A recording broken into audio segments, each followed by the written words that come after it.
So let's begin by first grabbing the mannequin head and placing it on the stand. And now I am using this weaving net that has adjustable straps, as you can see here. I like using this cap because it fits my head and it stretches pretty good. So just place the cap on the mannequin head. Now that the cap's on, just grab some ballpoint pins. As you see here, I got these from Walmart. They weren't too expensive. I'm pretty sure they're under $5. And these will help secure the cap to the styrofoam head.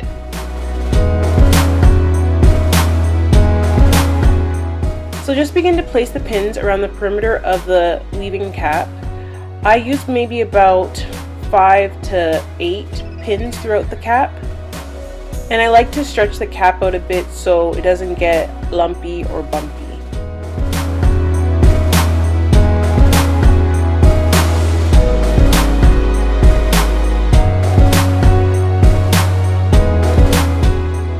Now that that's done, I'm just going to take my needle and thread and get ready to start sewing.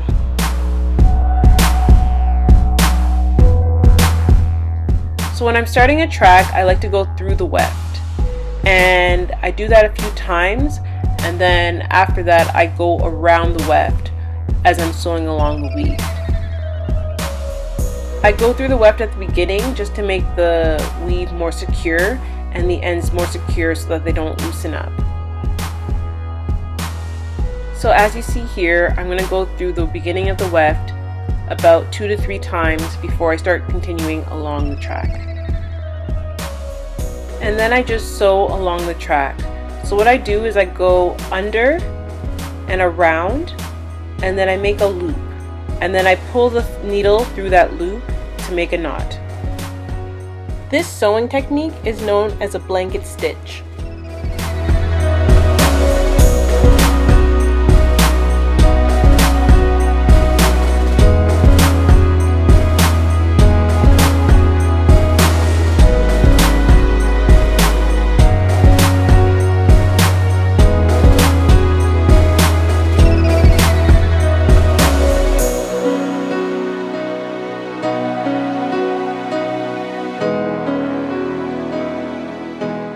So as I get closer to the end of the cap, all I do is the folding method, as you see me doing here. A little later on, I'll give a more detailed explanation on how to do the folding method, but it's pretty simple, and the benefit of doing the folding method is that you don't have to cut the track, and by not cutting the track, you reduce the amount of shedding.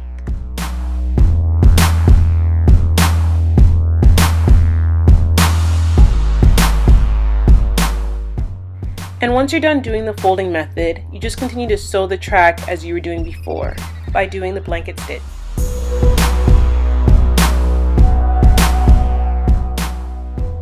In regards to spacing out the tracks, it's better for the ones in the back to be further apart and the ones near the top to be closer together. So I would recommend that you would space apart the back tracks about 1 inch to 1.5 inches and the ones near the top about 1/2 inch to 3/4 inch.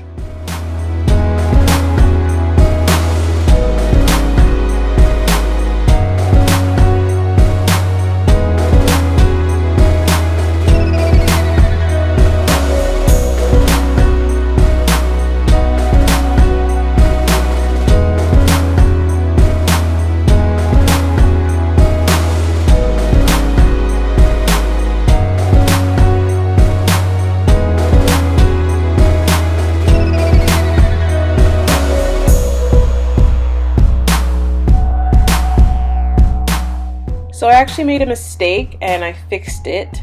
It wasn't anything major, it's just that I wanted to start the back by doubling the tracks, but I started by doing single tracks, and I realized that 2 tracks up. So all I did was cut the weft when I got to the end over here, and I folded it and then made it double. So what I'm sewing right now is a doubled weft.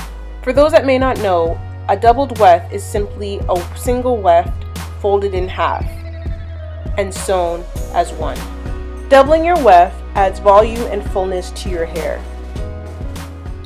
And since I'm dealing with long lengths, I want the hair to be full throughout, so that's why I'm doubling the wefts.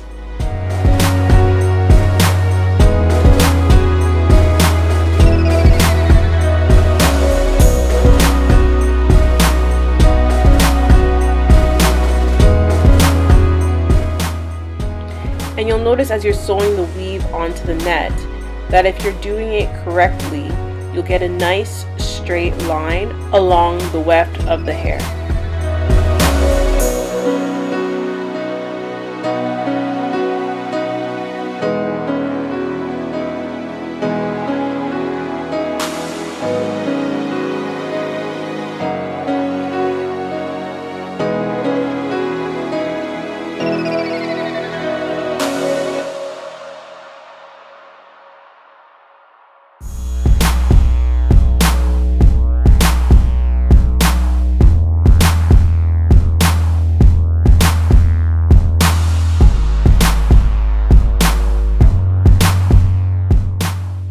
Now as I get closer to the ear flaps of the wig cap, all I do is continue to sew right across it. I don't cut it, I don't fold it, I just continue to sew straight as I would do normally.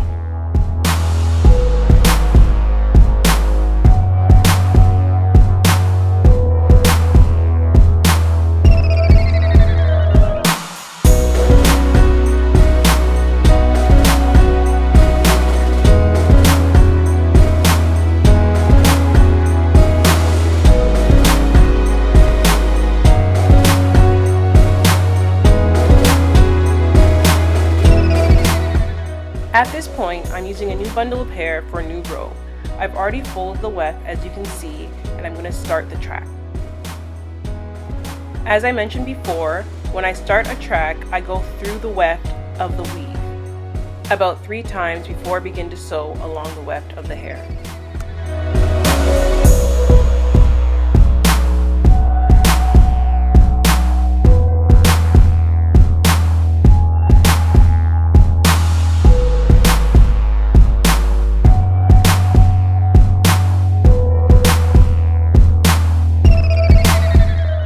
When you're sewing a doubled weft, make sure that the 2 tracks are even and they line up.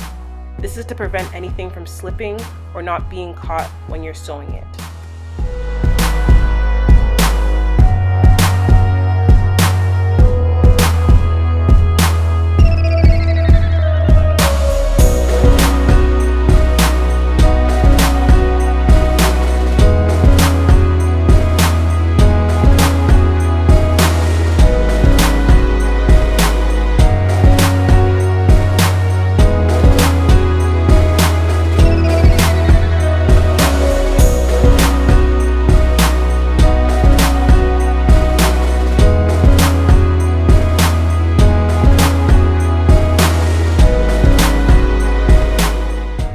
Once you reach the end of the cap, all you do is fold the weave over and begin to sew.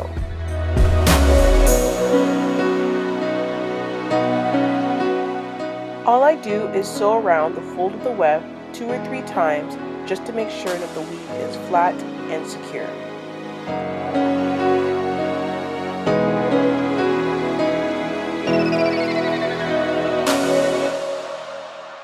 Once that's done, I continue to sew the weave using the blanket stitch method as I've been doing throughout.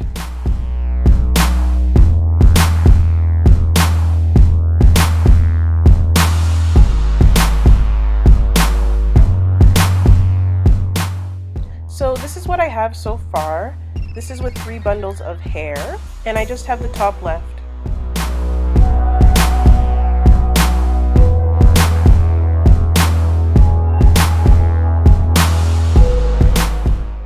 So at this point, all you're continuing to do is sew in the U shape.